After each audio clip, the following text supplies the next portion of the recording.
জয় শ্রীরাম। নমস্কার দর্শক বন্ধুরা, ভগবানের বাণী চ্যানেলে আপনাদের সকলকে স্বাগত জানাই। আজ চৈত্র মাসের শুক্লা নবমী তিথি। এই তিথিতেই ভগবান বিষ্ণুর সপ্তম অবতার পুরুষোত্তম ভগবান শ্রীরামের জন্মদিন, যা রামনবমী নামে পরিচিত। শিশু রামের জন্মদিন পালনে ভগবান বিষ্ণুর কৃপা লাভ হয়, সংসারে সমস্ত সংকট দূর হয়, নিঃসন্তান দম্পতিদের দীর্ঘায়ু সন্তান লাভ হয়, আর মনে অনাবিল শান্তি ও আনন্দ লাভ হয়। তাই আজকের দিনে বাড়িতে আপনি আপনার সাধ্যমতো আয়োজন করে শিশু রামের জন্মদিন পালন করুন, আর একটু সময় করে রামনবমীর ব্রত কথাটি অবশ্যই শ্রবণ করুন। কারণ শাস্ত্রে বলা হয়েছে, যে কোনো পূজার সম্পূর্ণ ফল পেতে হলে পূজার পাশাপাশি ব্রতকথা শ্রবণ করা অবশ্যই প্রয়োজন। তাই আজকের দিনে রামকথা বা রামনবমীর ব্রতকথাটি একটু মন দিয়ে শুনুন। শুরু করছি শ্রী রামনবমী ব্রতকথা।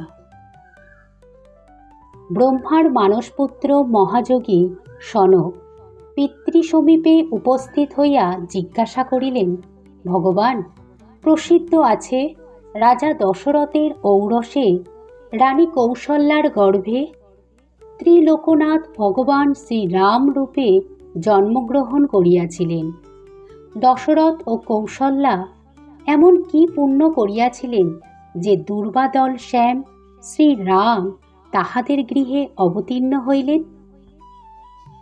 ব্রহ্মা কহিলেন, বৎস, তুমি জগতের কল্যাণার্থে অতি পবিত্র প্রশ্ন করিয়াছ, ইহার উত্তর দিতেছি, শ্রবণ করো। রাজা দশরথের যৌবনকাল প্রায় শেষ হয়ে এলো, অথচ তার কোনো সন্তান হলো না। বংশরক্ষা হয় না দেখে রাজা দশরথ খুবই চিন্তায় পড়লেন। শেষে তার কুলপুরোহিত বশিষ্ঠদেব রাজাকে বললেন, তার স্ত্রীকে সঙ্গে নিয়ে শিব দুর্গার মন্ত্র জপ করতে। রাজা দশরথ ও তাঁর মহিষী পতিপরায়ণা কৌশল্যা ধ্যানমগ্ন হইয়া শিব দুর্গা মন্ত্র জপ করিয়াছিলেন। তাহাদিগের কঠোর তপস্যায় শশীশেখরের হৃদয় প্রসন্ন হইল।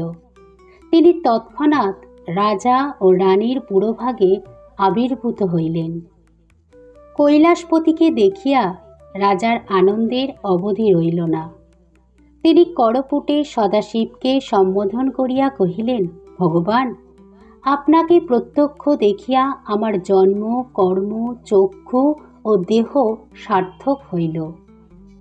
সদাশিব কহিলেন, রাজন, তোমার অভীষ্ট কি প্রার্থনা করো, আমি তাহা পূরণ করিব।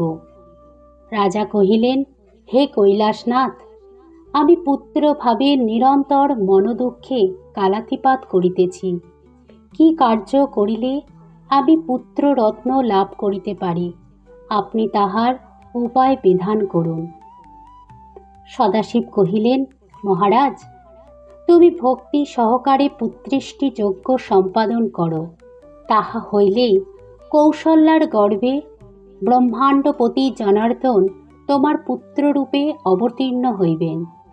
দেবাদিদেব চন্দ্রনাথ এই বলিয়া তিরোহিত হইলেন। অনন্তর রাজা দশরথ কৌশল্যার সহিত একত্র হইয়া যথাবিধান পুত্রেষ্টি যজ্ঞের অনুষ্ঠান করিলেন। যজ্ঞের ফলে অচিরেই কৌশল্যার গর্ভ সঞ্চার হইল। যথাকালে চৈত্র মাসে শুক্লপক্ষের নবমী তিথিতে পুনর্বসু নক্ষত্রে শুভ লগ্নে শুভক্ষণে শুভ যোগে স্বয়ং জনার্দন শ্রীরামচন্দ্র রূপে আবির্ভূত হইলেন। এই জন্যই এই তিথি রামনবমী নামে কথিত। এই কথা বলে তিনি বললেন, এই মঙ্গলময় দিনে শ্রীরামচন্দ্রের উদ্দেশ্যে যে কোনো শুভকর্মের অনুষ্ঠান কেউ যদি করেন, তাহলে কোটি সূর্য গ্রহণ অপেক্ষা অধিক ফল লাভ হয়, তাতে সন্দেহ নেই। যে ব্যক্তি এই দিবসে উপবাসী থাকিয়া রাত্রি জাগরণ ও পিতৃপুরুষগণের উদ্দেশ্যে তর্পণ করে অন্তিমে ব্রহ্মধামে তাহার চিরবাস লাভ হয়। যদি এই পুণ্যতিথিতে নির্জনে বসিয়া দশমী তিথির আগমন পর্যন্ত ভক্তি সহকারে শ্রীরামচন্দ্রের উদ্দেশ্যে ইষ্টমন্ত্র জপ করা যায়, তাহা হইলে তা দ্বারাই পুরস্চরণ ক্রিয়া সম্পাদিত হয়। এই রূপ জপের পর দশমীতে ব্রাহ্মণ ভোজন করাইয়া দক্ষিণা প্রদান করা কর্তব্য। এই প্রকারে রামনবমী ব্রত সম্পাদন করিলে রঘুকুলপতি রামচন্দ্র প্রসন্ন হইয়া ব্রতীর মনোবাঞ্ছা পূরণ করেন। এই রামনবমী ব্রত সর্বসুখের এবং সর্বপ্রকার মঙ্গলের আকর ও পরম পবিত্র। ব্রহ্মার মুখে রামনবমীর এই কথা শুনিয়া তাপশ্রেষ্ঠ সনক পুনরায় জিজ্ঞাসা করিলেন, হে পিত, এই প্রকার ব্রতের বিধান কি প্রকার, তাহা কীর্তন করুন। ব্রহ্মা কহিলেন, ব্রতের পূর্বদিন একাহারী থাকিয়া আমিষভোজীদের নিরামিষ ভোজন করাই বিধি। রাত্রিকালে কুশ বা কম্বলের শয্যায় শয়ন করিবে, কিন্তু স্ত্রীর সহিত শয়ন করিবে না। প্রাতঃকালে গাত্রস্থান পূর্বক স্নান ও নিত্যক্রিয়া সমাপনান্তে পবিত্র হইয়া যথাবিধি সংকল্প করিবে।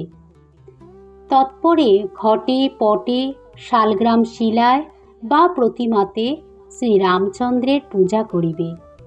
প্রথমত কৌশল্যার ও তৎপরে দশরথের অর্চনা করিতে হয়। তদন্তর পরিবারবর্গের পূজা করিয়া নবগ্রহ, দিকপাল ও অস্ত্রসমূহ অর্চনা করিবে। মধ্যাহ্নকালে শ্রীরামচন্দ্রের আবির্ভাব স্মরণ করিয়া পদ্মার্ঘ্যাদি দ্বারা তাহার পূজা সম্পাদনপূর্বক 3টি পুষ্পাঞ্জলি প্রদান করিবে। ওই দিন রাত্রি জাগরণ করিতে হয়। পরদিন প্রভাতে স্নানান্তে যথাবিধি ভক্তি সহকারে শ্রীরামচন্দ্রের পূজা সমাপনান্তে ব্রাহ্মণকে ভোজন করাইবে ও দক্ষিণা দিয়া তাহাদিগকে সন্তোষ সাধন করিবে। তৎপরে নিজে পারণ করিবে।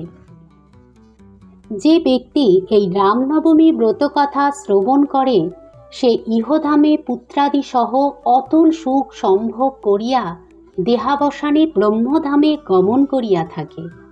ভক্তি সহকারে ইহা শ্রবণ করিলে রোগীর রোগ দূর হয়, বন্ধা নারী দীর্ঘজীবী পুত্র লাভ করে এবং স্বপত্নীর দর্প চূর্ণ করিতে সক্ষম হয়। ইহার প্রাসাদের নির্ধনের ধনলাভ এবং ভয়ার্ত ব্যক্তি ভয় হইতে পরিমুক্ত হইবে, তাতে সন্দেহ নাই।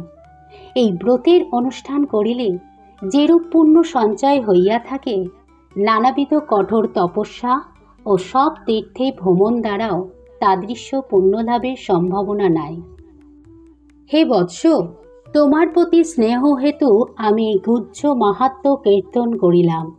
সাধারণের নিকট তুমি কদাচ এই ব্রতের বিষয় প্রকাশ করিও না।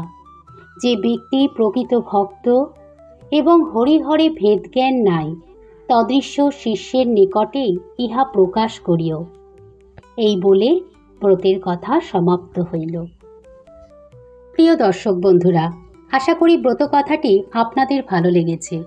ব্রতকথাটি শুনে উপকৃত হলে ভিডিওটি শেয়ার করবেন প্লিজ, যাতে অন্যরাও উপকৃত হয়। আর কমেন্টে অবশ্যই জয় শ্রীরাম বা হরে কৃষ্ণ লিখতে ভুলবেন না। সকলে ভালো থাকবেন। ধন্যবাদ। জয় শ্রীরাম, হরে কৃষ্ণ।